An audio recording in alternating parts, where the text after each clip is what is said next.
Meus amigos, bom dia a todos, na paz do Senhor.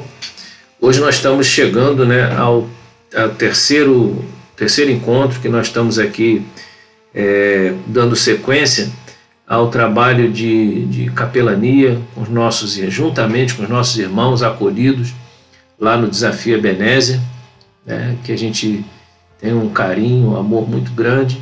E hoje nós vamos entrar no terceiro tópico da nossa conversa. Só relembrando aqui, no primeiro nós falávamos sobre quem determina o nosso destino, né? O segundo, nós abordamos aquela questão do fundo do poço. E hoje o tema da nossa conversa aqui é sobre quanto tempo leva para ser nova criatura. Eu penso que tem muita gente que acaba se enganando, se iludindo, com aquela falsa ideia de que, baseado num texto da Bíblia, a gente já vai ler já, que a conversão e se transformar, transformação, Jesus transformou água em vinho, esse processo de transformação seria uma coisa assim instantânea, tá? Então a gente vai conversar um pouquinho a respeito disso, tá bom?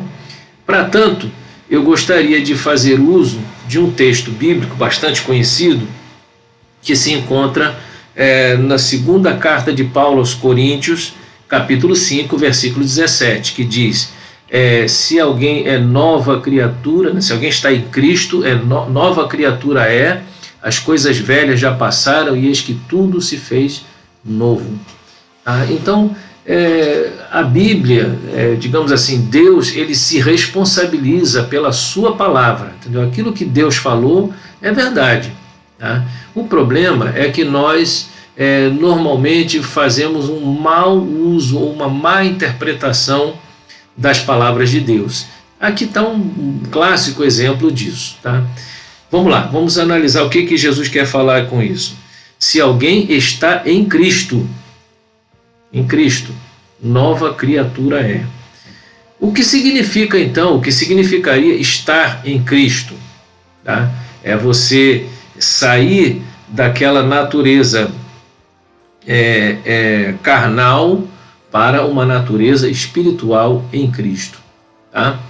Então, não significa, assim como Jesus transformou água em vinho, e isso foi uma coisa instantânea, aconteceu no mesmo momento, assim, rapidamente, você tinha uma substância que era água, e quando logo em seguida as pessoas olham para aquela mesma substância e vê que já não é mais água, agora é vinho.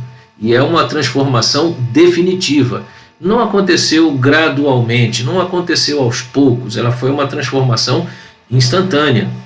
Mas quando a palavra nos diz aqui, aquele que está em Cristo, nova criatura é, tá? E aqui a gente está falando de uma conversão, a gente está falando de uma mudança na natureza de uma pessoa. Tá?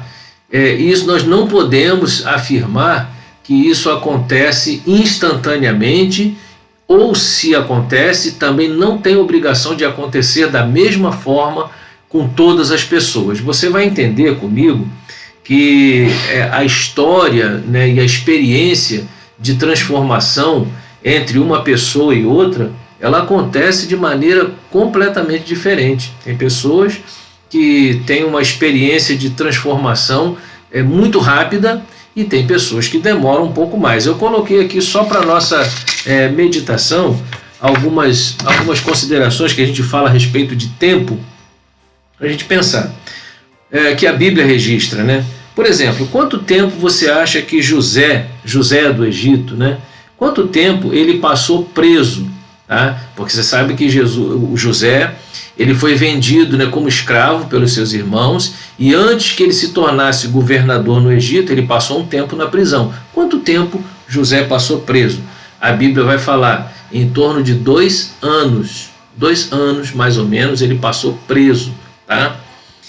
Outra coisa, quanto tempo durou? Você sempre ouviu falar das pragas do Egito, foram 10 pragas, Aí começa lá, todas aquelas 10 pragas lá, culminando na morte dos primogênitos. Quanto tempo você acha que durou, que levou entre a primeira e a última, ou seja, a 10ª praga no Egito? Tá? Foram 10 anos. 10 anos durou, desde a primeira até a última praga no Egito.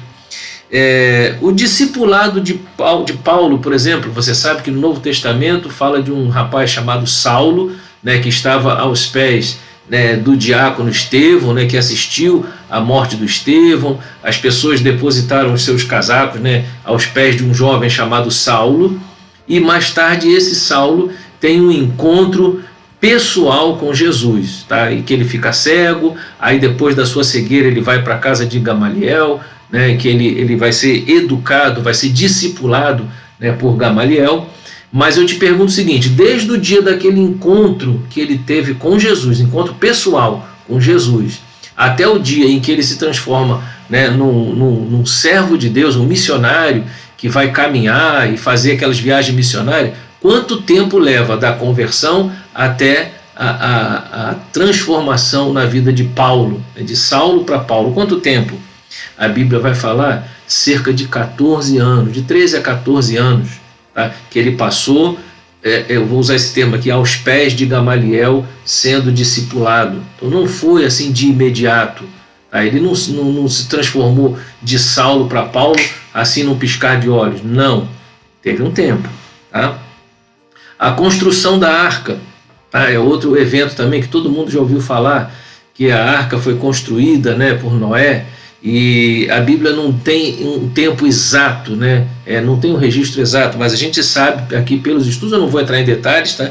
Mas ela durou mais de 40 anos e menos de 100 anos. Então foi entre 40 e 100 anos a construção da arca.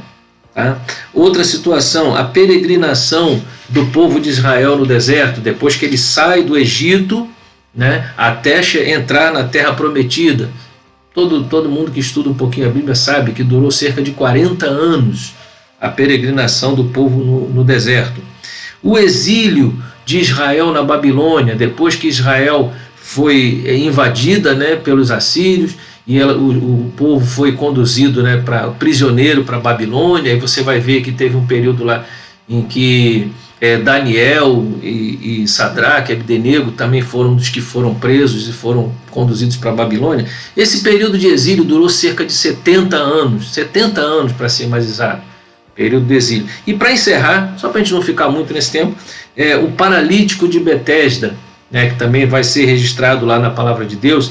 Ele passou 38 anos esperando, tá? Toda vez que ele chegava ali na beira do tanque, né, e ele esperava que o anjo agitasse as águas, alguém passava à frente dele e ele ficava esperando ali a sua vitória. 38 anos, até que ele teve aquele encontro com Jesus e disse: o que você quer? Não, eu quero ser curado, mas sempre que o anjo vem e agita as águas, alguém vai, pula à minha frente e eu não recebo a bênção. Aí o Jesus deu a ele a cura ali naquele mesmo momento, mas durou 38 anos de espera. Então eu te pergunto, meu irmão, quanto tempo leva? A palavra de Deus, eu volto a dizer, ela diz assim: se alguém está em Cristo, nova criatura é. As coisas velhas já passaram e eis que tudo se fez novo. Sim, você vai receber a palavra de Deus, você vai receber a palavra para você sair daquele fundo do poço. Você vai receber a corda, você vai receber ajuda. Mas quanto tempo leva para que você possa afirmar e você possa dizer: hoje já sou nova criatura? Tá? Não é instantaneamente, não é assim num passe de mágica, não é assim uma coisa... Existem experiências diferentes entre uma pessoa e outra. Alguém vai dizer: não, hoje eu estou liberto e nunca mais eu vou ter problema com isso aqui. Tá, pode ser que isso aconteça na vida de alguém, mas tem gente que vai passar a vida inteira no processo de libertação. Processo. Não é um dia, não é um ponto, mas é um processo. E tem gente que vai passar a vida inteira nesse processo de libertação. Significa o quê? Que você vai desistir, meu irmão? Você vai, ou quem sabe, pior ainda, você vai dizer assim: não, já sou livre. Não é livre coisa nenhuma, tá? Existe um longo caminho pela frente. existe muita coisa a se fazer, tá? Diz aqui a palavra de Deus.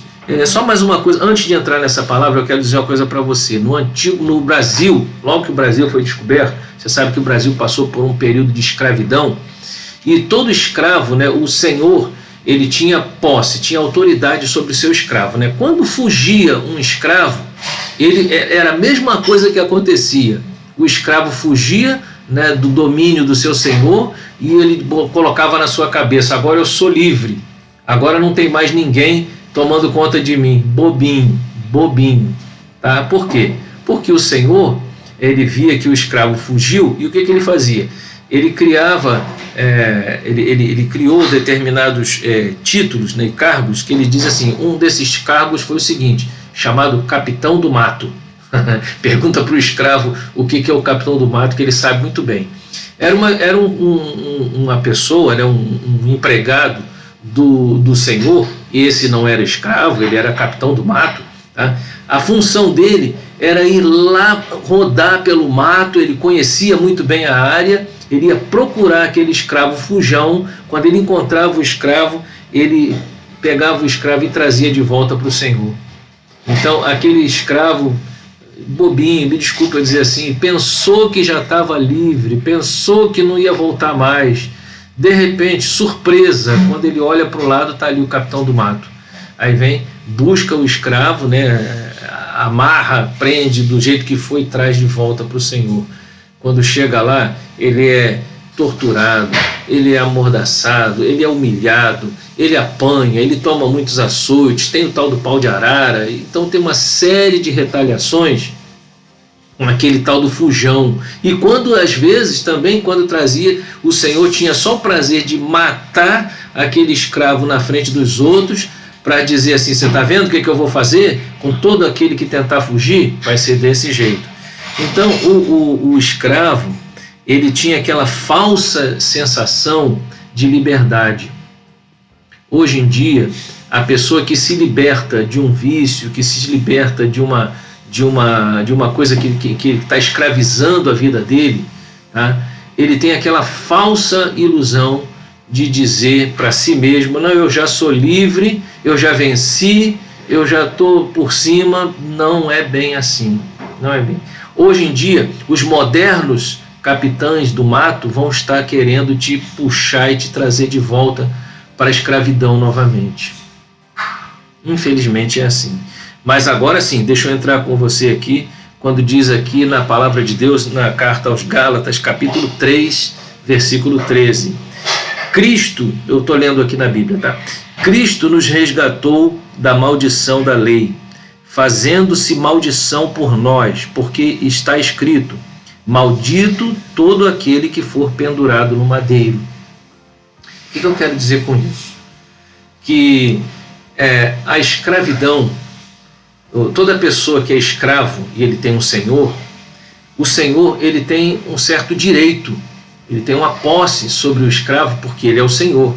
Então, para você tirar o escravo da mão do seu senhor, alguém tem que pagar o preço, alguém tem que pagar o dote.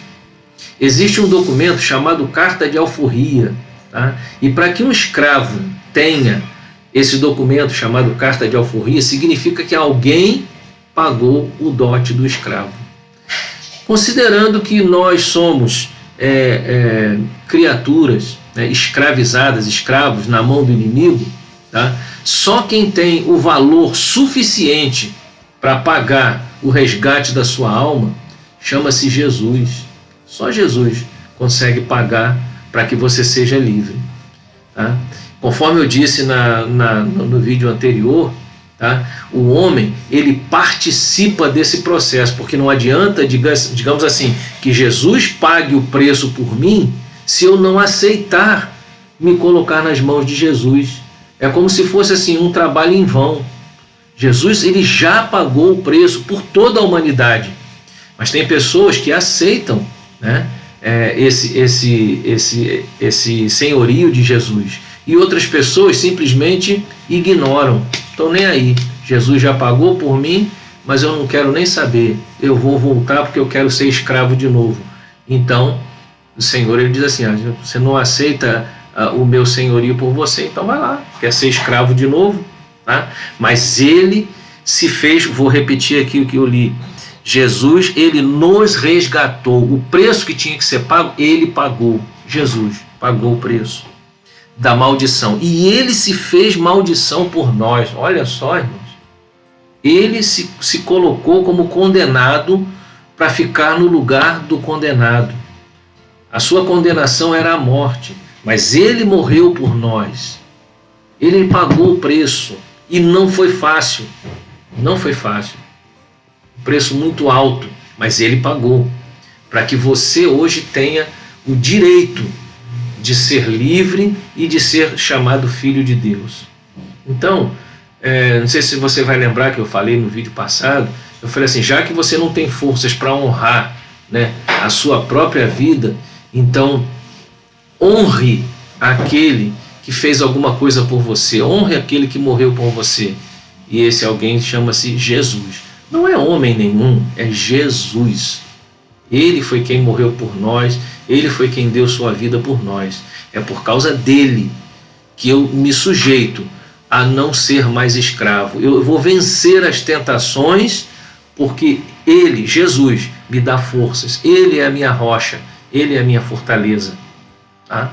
Então, é por causa de Jesus que nós temos forças para vencer e para ser nova criatura. Agora, finalizando, eu quero fechar essa recomendação, esse vídeo aqui, com uma reflexão. Quanto tempo leva? Ou seja, é o início, né? A proposta inicial. Quanto tempo leva para ser nova criatura? Tá? Isso aí vai ser uma experiência individual. Isso vai variar de pessoa para pessoa. O fato é, isso é o mais importante, que eu quero que você entenda. Cuidado com essa armadilha do inimigo, em que vai dizer para você, você já está livre, você já é nova criatura. Se isso não for uma realidade, se isso não for verdade na sua vida, é um grande engano, tá? Que alguém vai dizer para você, não, eu já estou livre, eu já sou nova criatura, mas você não venceu ainda. A obra não foi completa, o trabalho não terminou ainda. E aí você vai receber essa palavra como se fosse uma verdade e você se torna uma presa fácil na mão do capitão do mato, o capitão do mato moderno.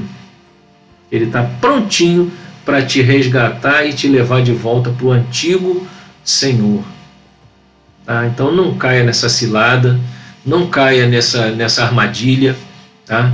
Jesus Cristo, ele realmente está pronto para nos libertar, está pronto para nos dar uma vida nova, uma transformação, para nós sermos nova criatura, mas é necessário que você participe desse processo, que você fique de verdade nas mãos do Senhor, nas mãos de Deus, tá bom? Que Deus te abençoe. Na semana que vem nós vamos para o próximo tópico, que é: e se eu recair? E agora? Tá bom? Ficamos por aqui então. Que Deus te abençoe. Uma boa semana. Fica com Deus.